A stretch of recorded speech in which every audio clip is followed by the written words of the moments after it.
بسم اللہ الرحمن الرحیم۔ حضرت آدم علیہ السلام کو جب جنت سے راندہ درگاہ کیا گیا، جنت سے نکالا گیا، زمین پہ اتارا گیا، تو لکھا گیا ہے کہ حضرت آدم علیہ السلام جو وہاں سے چلنے لگے ہیں تو انہوں نے وہاں سے وہ حجر اسود کو اٹھا لیا۔ حجر اسود کو بطور موڑی یعنی بیٹھنے کے لیے ایک سیٹ کے طور پر حجر اسود کو بغل میں لے لیا اور زمین پر اتار دیے گئے۔ اور دوسری روایت میں آتا ہے کہ جس رات آدم علیہ السلام کو آسمان سے زمین پر اتارا گیا تو اس رات میں آدم علیہ السلام بڑے وحشت محسوس کر رہے تھے، بڑے مایوسی، اور پوری اس دنیا کے کے عالم میں اکیلے رات کو بیٹھے ہیں۔ بڑی ایک مایوسی اور وحشت طاری ہے۔ اسی رات میں اللہ تبارک و تعالیٰ نے جنت کے دو جواہر یعنی ایک حجر اسود اور دوسرا مقام ابراہیم، یہ دو پتھر اللہ تبارک و تعالیٰ نے اس رات میں حضرت آدم علیہ السلام کے ساتھ اتار دیے۔ جب صبح کی روشنی پھیلی تو آدم علیہ السلام نے اپنے پاس یہ دونوں پتھر پڑے دیکھے، پہچان گئے کہ یہ تو جنت کے میرے ساتھی ہیں، کہ جنت کے جواہرات میں سے ہیں۔ آپ نے دونوں کو لے لیا اور سینے سے لگایا، ان کو بغل گیر ہو گئے اور ان سے تسکین حاصل کرنے لگے کہ یہ وہ جنت کا ایک سامان میرے ساتھ آ گیا۔ اس طریقے سے اللہ نے ان دونوں پتھروں کو زمین پر اتارا۔ اور عجیب بات یہ ہے کہ ایک حدیث میں آتا ہے کہ حضرت آدم علیہ السلام جو حجر اسود کو لے کر آئے تھے، اصل میں حجر اسود ایک فرشتہ تھا۔ جب آدم علیہ السلام کو جنت میں اللہ تبارک و تعالیٰ نے آباد کیا، ایک فرشتہ کی نگرانی لگا دی تھی۔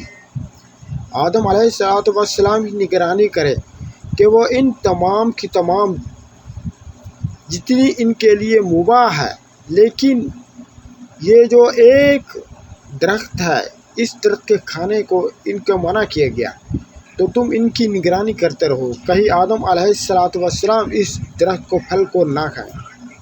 چنانچہ یہ فرشتہ جو آدم علیہ السلام کی نگرانی کرتا رہا تو آدم علیہ السلام بھی محتاط رہے اور جنت کے اندر وقت گزارتا رہا۔ جب اللہ تبارک و تعالیٰ کو تکوینی طور پر منظور تھا کہ آدم علیہ السلام پھل کھائیں اور پھر آگے سارا پڑوسی جو ہوا، یہ تو ایک تکوینی نظام اللہ کے ہاں یہ ہونا تھا، یہ مقدر تھا، تو اللہ تبارک و تعالیٰ نے آدم علیہ السلام سے اس فرشتوں کو اوجھل کر دیا، یعنی آدم علیہ السلام کو فرشتہ دائیں بائیں کنزی نظر نہیں آیا۔ تو جب یہ آدم علیہ السلام کو پھل کھانے کا موقع آیا تو انہوں نے آگے بڑھ کر اس پھل کو کھا لیا۔ جیسا ہی پھل کھایا، اللہ تبارک و تعالیٰ کے ہاں ظاہر ہے کہ ایک خاص قسم کا غضب نازل ہوا کہ یہ تمہیں منع کیا گیا تو کیوں کھایا؟ تو اسی ہیبت اور دبدبے کے عالم میں اللہ تبارک و تعالیٰ نے اس فرشتے کی طرف دیکھا۔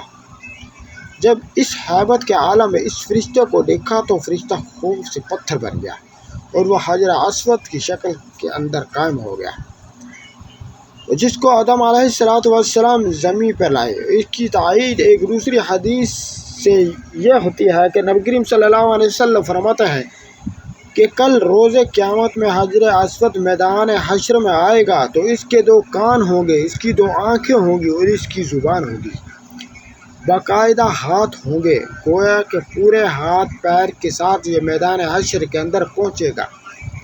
اور ساتھ ہی نبی کریم صلی اللہ علیہ وآلہ وسلم نے فرمایا، کیونکہ حجر اسود اصل میں ایک فرشتہ تھا، وہاں اللہ تبارک و تعالیٰ دوبارہ اس کو انہی اعضاء کے ساتھ ظاہر کر دیں گے اور وہ وہاں پہنچ کر دنیا کے اندر ان کو بوسہ کرنے والے جو لوگ ہیں ان کے حق میں گواہیاں دیں گے۔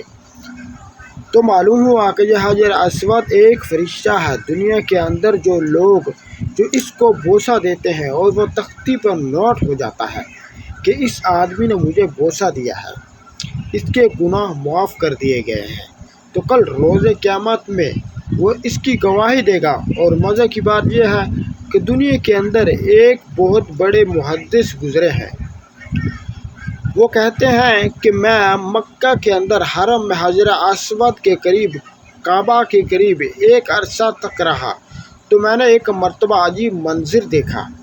یہ حجر اسود وہاں سے نکلا، اس کے دونوں ہاتھ پیر تھے، اس کے کان اور پوری ایک انسانی شکل میں وہ نکلا اور کافی دور تک ٹہلتا ہوا، اور پھر دوبارہ وہ اسی جگہ قائم ہو گیا اور اسی طرح پتھر کی شکل میں اختیار کر لی۔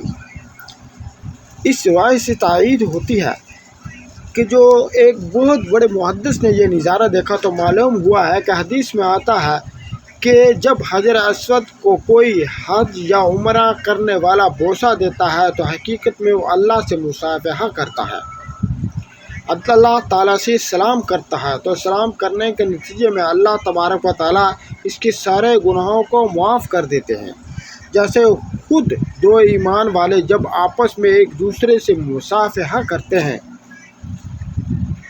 حدیث میں آتا ہے کہ ان دونوں کے الگ ہونے سے پہلے، ان کے مصافحہ الگ ہونے سے پہلے اللہ گناہ معاف فرما دیتے ہیں۔ تو حجر اسود کا مصافحہ گویا کہ اللہ تعالیٰ سے مصافحہ ہے۔ اللہ سے مصافحہ اور گناہ معاف نہ ہو، یہ کیسے ہو سکتا ہے؟ اس سے اللہ تبارک و تعالیٰ گناہوں کو معاف کر دیتے ہیں۔ تو یہ حجر اسود یہ وہ فرشتہ ہے جو ہر بوسہ دینے والے کو تفصیلات کو نوٹ کر لیتا ہے۔ تو اللہ سے دعا ہے اللہ تبارک و تعالیٰ ہمیں حجر اسود کو سلام اور اس کا بوسہ لینے کی سعادت نصیب فرمائے، آمین۔ لیکن اس میں شریعت کا ایک مسئلہ لکھا ہے کہ اس کے لیے آپ کو کسی دوسرے کو تکلیف دے کر اس کا بوسہ نہ لیں۔ تکلیف دے کر بوسہ لیں گے تو ظاہر ہے بوسہ لینا ایک مستحب عمل ہے، لیکن تکلیف دینا حرام ہے۔ حرام کام کر کے ایک مستحب حاصل کریں گے، اللہ تبارک و تعالیٰ کے آگے اس کی کوئی قیمت نہیں ہے۔ اگر نہیں موقع تو دودھ سے استعلام کر لیں، استعلام کر کے چوم لیں تو آپ کو وہی اجر ملے گا جو بوسہ دینے کے موقع پر ملتا ہے۔ اللہ تعالیٰ سے دعا ہے کہ اللہ اس پر عمل کرنے کی توفیق عطا فرمائے۔ ایسی ہی ویڈیوز دیکھنے کے لیے ہمارے چینل کو سبسکرائب فرمائیں۔ جزاک